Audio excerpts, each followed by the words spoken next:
Kasus COVID-19 di Indonesia belum juga mencapai puncaknya, apalagi dengan tes COVID-19 yang paling rendah di antara negara-negara dengan jumlah infeksi tertinggi.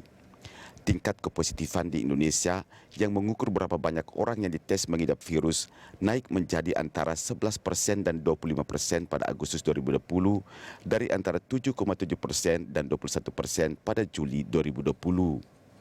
Para ahli menyatakan kurva penularan COVID di Indonesia mungkin mencapai puncaknya setelah pemerintah meningkatkan pengujian sampai tingkat positifnya turun di bawah 5% dan tetap ada secara konsisten di semua wilayah di seluruh negeri. Karena itu perjuangan Indonesia melawan virus harus didukung oleh tes massal serta diikuti kepatuhan terhadap protokol kesehatan. Hingga kini Indonesia dinilai belum cukup melakukan pelacakan kontak sesuai rekomendasi Badan Kesehatan Dunia untuk melakukan tes pada 30 kemungkinan kontak dekat untuk setiap satu orang yang dites positif. Rata-rata di Indonesia kurang dari 5 kontak dekat yang dilakukan pengujian. Juru bicara Satuan Tugas COVID-19 Nasional Wiku Adhisa Smito mengatakan Indonesia telah meningkatkan kapasitas pengujiannya tetapi masih di bawah standar Organisasi Kesehatan Dunia yaitu satu tes untuk setiap 1.000 orang per minggu. Padahal dengan 267 juta penduduk, Indonesia harus meningkatkan kapasitas pengujian menjadi 267.000 orang per minggu. Sementara saat ini baru mencapai 95.000 orang pada titik tertinggi per minggu.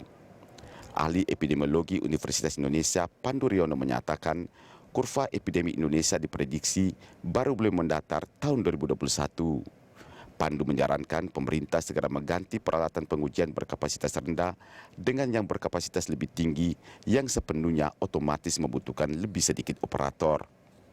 Sebelumnya Presiden Joko Widodo mengatakan penularan wabah corona di Indonesia akan mencapai puncaknya pada September 2020 sebelum mendatar di Oktober 2020. Presiden mengatakan tingkat pengujian Indonesia masih tertinggal karena keterbatasan tenaga kerja.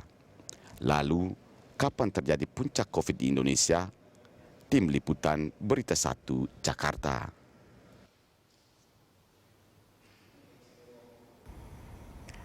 Pemirsa, puncak COVID tak kunjung tiba. Itulah topik Morning Talks kita di pagi ini. Dan untuk membahasnya kita telah tersambung dengan ahli epidemiologi Universitas Indonesia, Iwan Iryawan.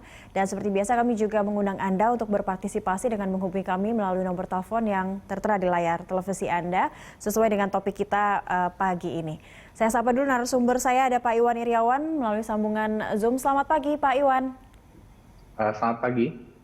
Iya Pak Iwan, ini nampaknya sebenarnya saya agak enggan untuk menanyakan kapan Indonesia mencapai puncak COVID. Karena ini pertanyaan yang sudah ditanyakan mungkin sekitar 4 bulan lalu, masih tidak terjawab. Bahkan kita sudah buru-buru menyebut masuk fase 2. Sementara ada juga yang terdengar never ending fase 1 begitu. Sebenarnya apa yang perlu diluruskan agar masyarakat paham mengapa kita harus mencapai puncak dan saat kita sudah mencapai puncak COVID sebenarnya apa yang harus dihadapi oleh masyarakat? Jadi gini, sebetulnya kenapa semua bertanya-tanya kapan puncaknya tercapai? Karena kalau puncaknya sudah tercapai kan kemudian wabahnya dalam kondisi menurun ya. Jadi itu kan yang diharapkan masyarakat, wabahnya menurun mulai terkendali. Nah sampai sekarang kita masih fase naik terus wabahnya, jadi puncaknya belum tahu kapan ya. Meskipun beberapa ahli epidemiologi termasuk tim saya memprediksi itu puncaknya baru akan terjadi di tahun depan ya. Dan kemudian dalam kondisi seperti sekarang wabah ini baru bisa terkendali di akhir tahun depan atau awal 2022 ya. Baik, baru mencapai puncak saja di 2021 dan baru bisa diatasi di awal 2022 begitu. Iya, jadi kita masih panjang. Baik, dan bahkan juga sejumlah pakar atau epidemiologi di dunia juga tidak bisa memastikan sebenarnya kapan pandemi ini berakhir. Kalau untuk di Indonesia sendiri, apa yang membuat kita begitu lama istilahnya menuju puncak dari COVID-19 ini, Pak Iwan?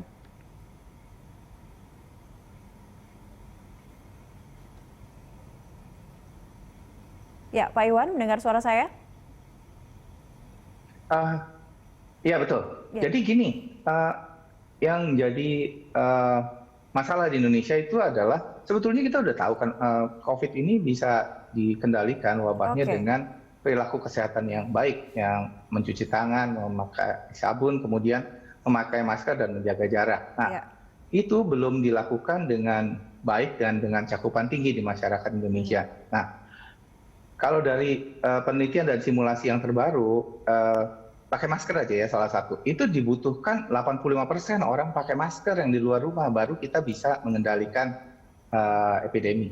Sementara yang kedua, kita di Indonesia baru berapa persen Pak hingga hari ini sudah setengah tahun? Kita nggak tahu karena kita tidak punya pengamatan sistematis yang berdasarkan pengamatan ya, bukan berdasarkan survei. Kalau survei ditanya banyak dan hasilnya 80-90%, karena ya bias ya, kalau ditanya pakai masker apa enggak ya dia jawab pakai lah kebanyakan, karena itu adalah norma yang sekarang seperti itu. Oke, tapi kalau dengan melihat kondisi positivity rate yang terus meningkat, jumlah kasusnya juga sampai meningkat di 4.176 kemarin, ini artinya masih di bawah 85%, itu jelas? Masih di bawah, iya. Dan satu lagi adalah masalah yang tadi sudah dikatakan, masalah testing kita. Nah, testing kita itu bukan cuma masalah jumlahnya yang belum mencapai standar WHO, tapi adalah siapa yang dites. Karena pelacakan kita tadi juga sudah dikatakan, pelacakan kita tuh masih rendah rasionya, ya masih 1/4.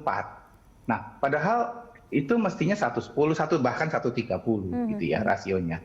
Nah, kemudian masalahnya bukan cuma rasio yang masih rendah, tapi terlambatnya pelacakan dan terlambatnya testing. Nah, saat ini dari mulai gejala sampai dapat hasil tes itu 3 hari sampai 7 hari. Pelacakan baru dimulai menurut pedoman Kementerian Kesehatan sejak kasus terkonfirmasi positif. Artinya ada jeda 3 sampai 7 hari baru pelacakan kontak dekat dimulai. Sudah terlambat gitu kan. Betul. Virus sudah banyak mulai menular kemana-mana.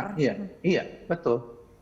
Oke, baik. Ini artinya yang tadi bisa saya tangkap dan saya catat, ada jumlah testing yang masih di bawah rata-rata yang seharusnya dilakukan per hari, begitu. Siapa saja yang dites dan juga tracingnya masih rendah, bahkan timingnya pun salah, begitu ya Pak Iwan ya? Timingnya masih terlalu lama antara spesimen diambil sampai dengan ada hasil dari labnya ya. Padahal tracingnya dimulai sejak terkonfirmasi. Seharusnya sudah dilakukan itu. Ini sebenarnya seluruh petugas medis maupun tenaga kesehatan, dan ini pastinya sudah mengetahui harus melakukan hal-hal ini tepat waktu dan juga tepat sasaran begitu. Tapi apa yang membuat tracing ini rendah dilakukan, tracing ini juga terlambat dilakukan, dan mungkin siapa yang dites ini juga tidak tepat sasaran atau mungkin ada yang kurang untuk dilakukan tracing? Ya, yang pertama saya lihat, kritik saya adalah indikator tracing ini belum merupakan indikator yang dipantau secara rutin di tingkat nasional ya. Jadi kalau kita lihat, kalau Anda lihat di website BNPB lah, di Satgas, di Kemenkes, nggak ada tuh indikator kontak tracing. Jadi belum dipantau. Ini perlu dipantau. Yang kedua, kita ini perlu berhitung, maksudnya kita tahu semua bahwa kontak tracing ini penting. Nah, kita pernah berhitung nggak sekarang kan kontak tracing dilakukan oleh dinas kesehatan, oleh puskesmas. Padahal mereka ini punya tugas yang biasa dilakukan ya untuk program kesehatan. Nah, sekarang ditambah untuk melakukan kontak tracing.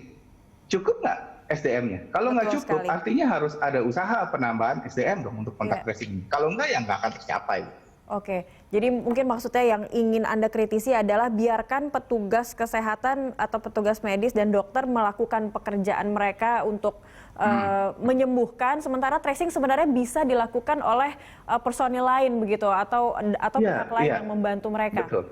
Oke. Iya, betul. Bisa ada tenaga baru yang ditambahkan untuk melakukan kontak tracing, bukan untuk memeriksa lab ya. Memeriksa lab kan perlu keterampilan petugas laboratorium. Tapi kontak tracing, mencari siapa yang kontak, menelpon siapa yang kontak, itu kan bisa dilakukan oleh orang lain yang dilatih. Pastinya ini rekomendasi ini juga sudah disampaikan pasti oleh para pakar dan juga para epidemiologis begitu. Tapi kalau dari pandangan Anda, apa yang sudah terjadi hingga saat ini, hingga hal yang seperti tracing juga masih rendah, bahkan yang di tracing saja tidak tepat sasaran begitu. apakah ini juga sebenarnya Ya. sudah direkomendasikan sejak lama? Nah iya, jadi masalahnya satu sebetulnya. Kalau saya bilang tadi, indikator ini tidak dipantau, tidak diwajibkan untuk dilaporkan oleh kabupaten, kota maupun provinsi. Oke. Nah, sehingga kita nggak tahu mereka sudah melakukan apa, gitu kan. Kalau dipantau, kan kita tahu. Sehingga dari pemerintah pusat, misalnya, bisa melihat siapa yang masih kurang dan bisa dilakukan tindakan atau diskusi gimana supaya mencapai rasio kontak tracing yang sesuai dengan anjuran WHO misalnya. WHO, iya, oke. Kalau untuk alat testing sendiri, begitu Pak Iwan, sejauh Ya. ini kita masih belum menggunakan alat testing yang memang paling memadai dan paling up to date, atau seperti apa Ya. hingga hari ini? Saya kalau teknis di laboratoriumnya saya tidak tahu ya, Oke, tapi yang baik. jelas kita itu masih butuh waktu cukup lama dari tes sampai ada hasilnya. Jadi artinya testing kita memang masih kurang cepat ya. Mungkin itu juga Oke. karena alatnya kurang itu, Baik. atau kurang cepat atau kurang banyak, itu yang perlu Baik. diperhatikan. Oke, itu bisa sedikit menjadi jawaban begitu ya, mengapa testing kita Betul, ini betul. masih belum mencapai target. Bisa saja kita tarik karena alat testingnya ini sendiri yang memang belum memadai untuk kondisi kita, penyebaran kita sekarang ya Pak ya. Betul, betul. Ya. Berarti ini apakah Anda sendiri setuju atau mungkin punya rekomendasi bahwa kita mungkin bisa menggunakan alat testing yang lebih baik lagi dengan mengganti alat-alat pengujian sampel COVID ini jauh lebih baik untuk mengejar agar kita lebih cepat lagi mencapai puncak COVID-19? Ya bisa, jadi kita bisa gunakan alat yang lebih cepat lagi, atau kita bisa gunakan pooling. Beberapa daerah sudah melakukan pooling itu supaya Oke. tesnya bisa banyak dilakukan dalam waktu cepat. Oke, pooling itu artinya ini mesti membuka laboratorium yang bersinergi dengan laboratorium pusat atau jejaring laboratorium seperti itu, Pak Iwan? Bukan. Itu pooling kan yang sekarang mulai banyak dilakukan oleh beberapa kabupaten atau provinsi. Oke. Itu adalah jadi tesnya bukan satu-satu, cuma beberapa sampel itu digabung, ada cara perhitungannya lah. Beberapa Oke. itu digabung. Jadi daripada tes, misalnya mau tes 100, daripada tes satu-satu, jadi akan 100 tes, digabung 10-10. Jadi Oke, nanti baik. yang dites hanya 10 kan cepat ya. Nanti kalau ada positif baru di kelompok yang 10 itu dites lagi satu per satu. Sehingga bisa tes banyak dalam waktu singkat. Baik, lebih menghemat waktu dan mempercepat mengetahui Ya, hasil ya, dari ya, testing ya, begitu ya. ya. Kalau Anda Ya. sendiri melihat di Indonesia hingga hari ini, apakah sudah merata seluruh pelaksanaan testing dan juga peralatan-peralatan testing yang dimiliki, atau ada hal yang perlu lebih diperhatikan lagi begitu untuk seluruh daerah di Indonesia? Belum, kita udah lihat belum merata itu. Testing itu kebanyakan di Pulau Jawa dan kebanyakan di kota-kota besar. Seperti Baik. Jakarta itu testingnya banyak, tapi banyak daerah masih tertinggal dalam segi testing gitu kan. Oke, bahkan peralatan yang mereka miliki juga Betul. tidak sama rata Iya, begitu ya? masih terbatas. Ya, belum Oke. merata, betul. Oke, baik. Kita masih akan melanjutkan pembicaraan kita. Topik kita hari ini puncak COVID yang tak kunjung tiba, masih bersama narasumber saya Iwan Iriawan, epidemiolog Universitas Indonesia. Pemirsa, tetaplah bersama kami, Morning Talk segera kembali usai jeda.